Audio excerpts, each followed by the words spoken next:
What was the best worth it detention in school? Story 1. A teacher I know had a goldfish on his desk. When the class came in for their first day, he gave them a few rules. However, he said that his most important rule was that no one touched his goldfish no matter what. Midway through the year, he begins to teach his students about how laws, whilst held up by the government, are not always just. During this lesson, he takes the goldfish out of its bowl and throws it on the ground to let it die. My friend, who acted out of instinct, picks up the goldfish and puts it back in the bowl. He was given a detention for his offense, and the detention description said, "For doing the right thing." Why is this teacher giving off so many psychopath vibes?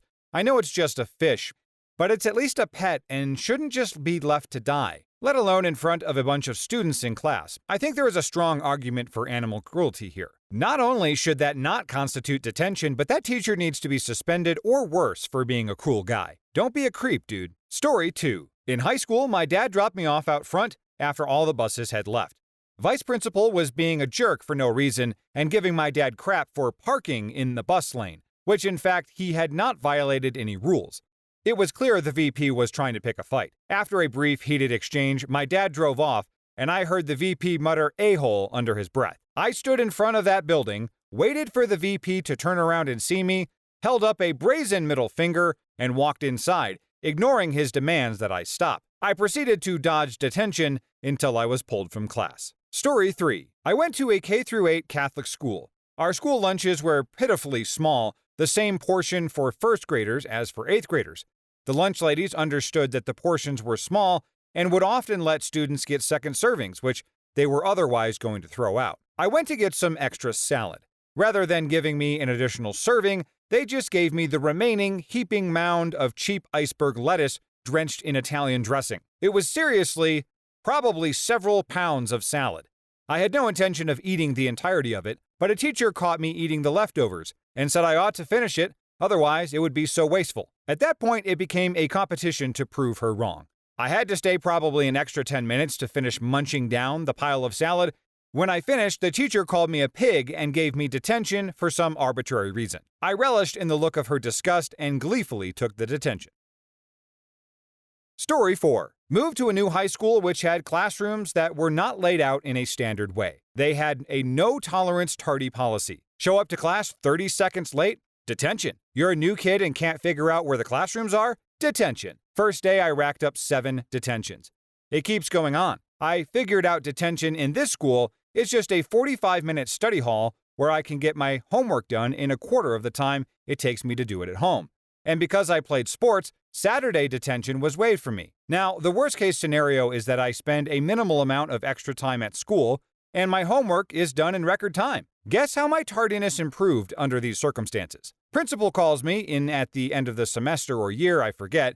He asked me, "Are you trying to wallpaper your house with detention slips?" I explained the situation, which went over well because I had straight A's and no other behavioral stuff. Principal points out that it is literally impossible for me to complete the detentions that I have before I graduate. I'm guessing the school might need to adjust its detention program if it actually becomes an incentive for students and not a deterrent. The teachers would agree too, because this person became more and more tardy, and that has to bother the teachers and not make them feel very important. Instead, maybe the school should offer some extra credit by attending a study hall or something. In the comments, does anyone have a story of when a school's rule had the opposite intended effect? Story 5. Alright, story time. I went to a strict technical school, like you always had to sit in the same spot in the cafeteria. No talking, nothing other than bread and beverages on the table. No schoolwork, laptops, or phones. These were just some of the rules during midday.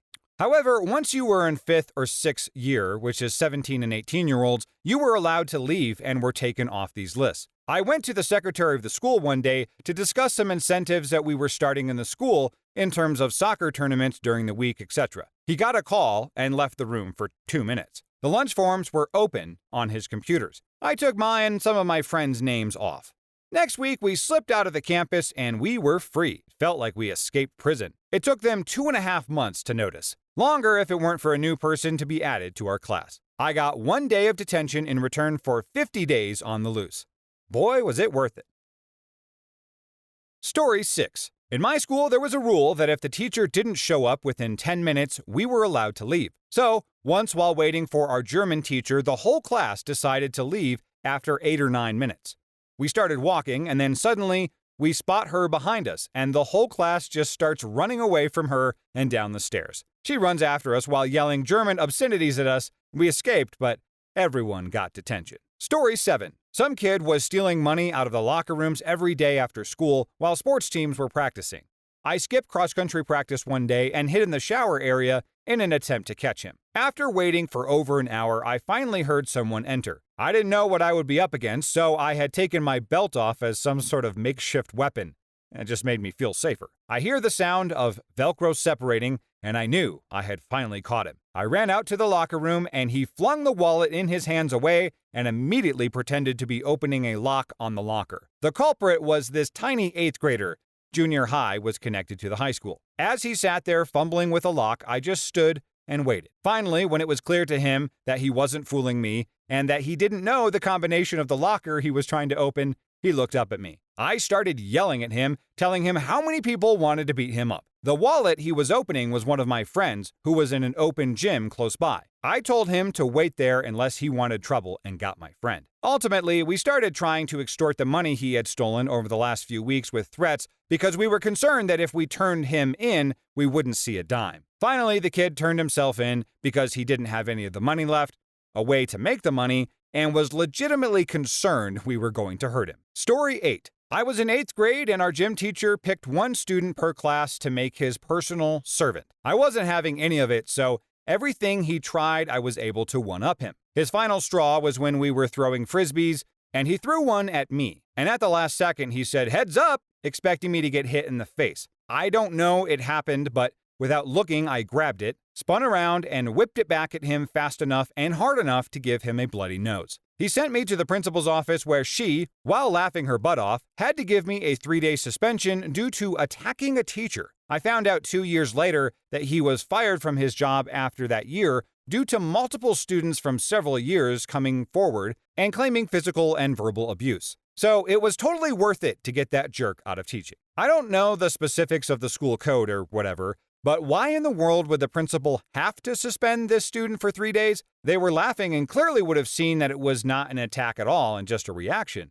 Not to mention that it was started by the teacher's actions. Pretty sure a principal has the sole discretion to not suspend a student. Because who would complain if the student gets no detention? Only the teacher would care, and he does not have an argument to complain.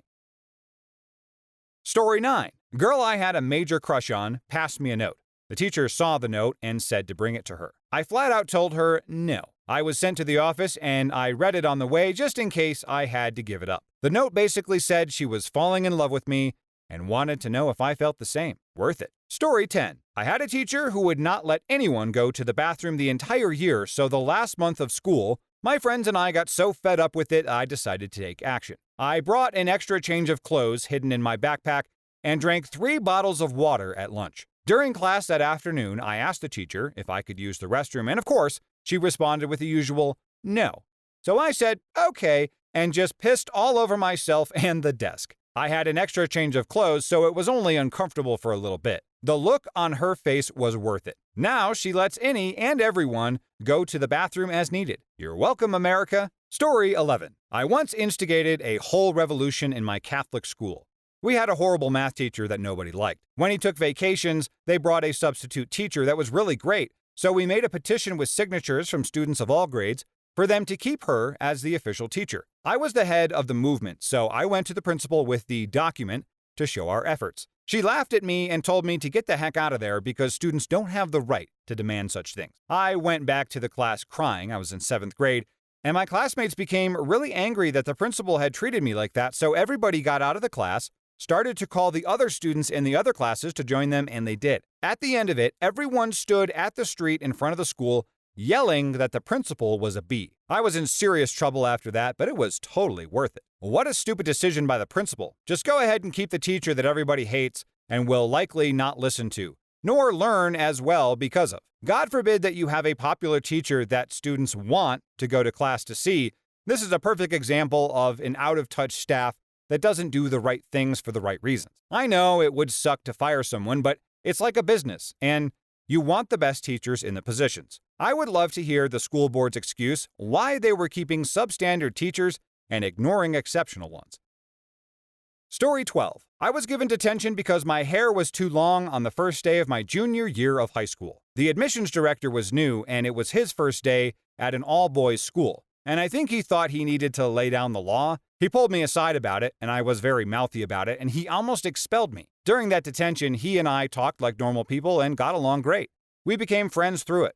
After that, I got away with pretty much everything because he was my friend. We are still friends today, 10 years later. I would say that detention was worth it. Story 13. After being bullied a lot between the ages of 8 to 14, I finally snapped when I was walking away from a bully. He said, "Keep rolling, fat boy," in front of a girl I liked. I turned around in a blinding anger and hit him so hard I broke a few bones on my hand and his nose. He fell back and landed in a puddle of mud and started crying. Fast forward to sitting outside the head teacher's office after I was reported for fighting, and out comes my favorite teacher, who apparently saw the whole thing and fought my corner, meaning the only punishment I got was a week of lunchtime detention. I was never bullied again after that incident, and I just wish I had done it sooner. Story 14. Okay, so a little background. The teacher was a science teacher for junior high, so he taught 7th to 8th graders. His name was Mr. Butler, and I can honestly say he was the worst teacher I have ever had the displeasure of meeting. He made fun of everyone, including the one kid in my grade that was actually mentally handicapped. But enough of that, on to the story. It started out like any other science class, boring. He talked about space and some other stuff I don't remember, but that's not important. After space, Mr. Butler went on to talk about states of matter. He said there were 3. Me, being the smarty, I raised my hand and said, "No, that's not true, there are 4. They had recently been debating on adding plasma as the 4th state of matter. In front of the whole class, he says, "You know, Sam, no one likes a know-it-all." Immediately after that, I fired back with, "Is that why nobody likes your class?" I was king of 7th grade that day. I will tell people this story when they talk about ripping on their teachers. Story 15. When I was a freshman, we had to go to an assembly for the senior class president and other positions. One of the dudes running for president was rumored to have an enormous dong, like a real-life knee slapper. Anyway, everyone else running gave 10 to 15-minute speeches about how they'd improve the school, blah, blah, blah. These were a big deal at my school, and the speeches were always very carefully planned and thought out. People didn't try to be funny. So this kid gets up to the podium, looks around, leans close to the microphone, and just says, "The rumors are true." He walked away with the most absurd amount of confidence I've ever seen, as a full gymnasium of kids aged 14 to 18 either laughed, gasped, or, in the case of some girls, literally swooned. He won, but after that, we didn't do speeches anymore. Are these rumors that he started about himself, or were there locker room witnesses to this or something? It seems suspicious and more like a kid playing out his fantasy and what he wants people to think about him. Either way, well executed and planned out. Imagine if that's the platform that modern U.S. politicians would run on. It would make for much more interesting debates. Story 16. It was worth it because I learned that the American school system is terrible. You see, if you were a little crap who deviated slightly out of the norm, you'd get your butt kicked to detention faster than you could say unfair. In detention, they had a kind of raffle box where you could pick out your detention stuff like garbage pickup, sweeping the cafeteria, etc. So 8th grade me, being an idiot and thinking the Giants would win, I made a bet and lost it. The loser had to bring some Windex and wash the windows. I did, got caught, and was sent to detention. As I shuffled around the punishments in the box, I picked one and read it. It was to wash the windows. No joke. So for the crime of washing the windows, I was punished by washing the windows. With the Windex I'd brought. I was pissed. Story 17. I can't remember why, but my yearbook teacher in high school wanted to keep me over the lunch hour for detention when I hadn't brought lunch, so I had nothing to eat. I said nope and left his class when the bell rang. He shouted after me kind of angrily, but I ignored him. Walked home and made a sandwich. He called while I was there, but he failed to realize, and I was mildly surprised my mother backed me up on this, that though I was 16 at the time, I was living very technically as an independent, working 2 jobs, renting my parents' basement, and paying for my own schooling. So my mother told him she's not dealing with school calls about me and that he had to speak to me directly to sort it out. He instantly became a lot more civil when I got on the phone with him, and we agreed to have a meeting after school to sort it out. Nothing will shut down a teacher faster than a protective parent putting them in their place. Suddenly, the teacher loses whatever small power they have and realizes that they need to play nice or suffer the wrath of an angry parent to the school board. Apparently, they didn't want an actual face-to-face confrontation, and thought that they were more likely to get a response over the phone. This teacher probably started out as your typical keyboard warrior, angrily yelling things over the internet that they would never say in real life. Story 18. Beat the crap out of the school bully. I was having a bad morning and this jerk comes up, rips my necklace off, and walks off like nothing happened. I turn around and bull rush this guy. He's like twice my size, but when hit by 95 pounds of middle school rage at once in the lower back, he goes face down on the floor. I jumped up and down on top of him a few times and worked a bit of tap dance to kick him in the back of the head a bit. Once the teachers broke us up, I did get sent to detention until my mom can come and pick me up. He goes to the nurse's office, where the final verdict of injuries is a lot of bruises and a mild concussion. My mom takes me out for ice cream and congratulates me on winning the fight. All around totally worth it. The bully never messed with me again. Story 19. In the Netherlands, we have a system whereby when you're late to class, you go to the janitor to get noted down for being late. And this can lead to detention after it happens a couple of times. They are categorized into good reasons and poor reasons. Good reasons included bike dysfunctions. I had such a dysfunction once and was late to a class given by an old, always annoyed female math teacher who was also my tutor for that year. When given the reason, she sent me to the janitor, but phoned that the reason was illegitimate, so I was given a piece of paper with "late for illegitimate reasons" on it to return to the teacher and class in question. I found the situation rather unreasonable at the time, and when I got back, I tore the paper to pieces in front of her and threw it at her in an arc, so some of it hit her face and the rest came down on her like some paper snow. It was a petty act and I got sent out to detention for it. Parents were called, etc. My parents, however, did have a functional brain, and when phoned just laughed in reply and pointed out that it was, in fact, unreasonable, thus warranting the response. It's no grand thing, and I was usually well behaved, and when something which I perceived to be unreasonable transpired, a reaction appropriate to me at the time was given, leading to detention in a couple of different incidents. This one was worth it for the reaction on her face, though. She became known as the Snow Hag for a little while after that. Story 20. I went to a Jesuit high school, and you were not allowed to dress up for Halloween. My senior year, about half the class decided we were going to do it anyway, because why not? So we all met up in the student parking lot and marched together. There were over 100 of us in all types of costumes.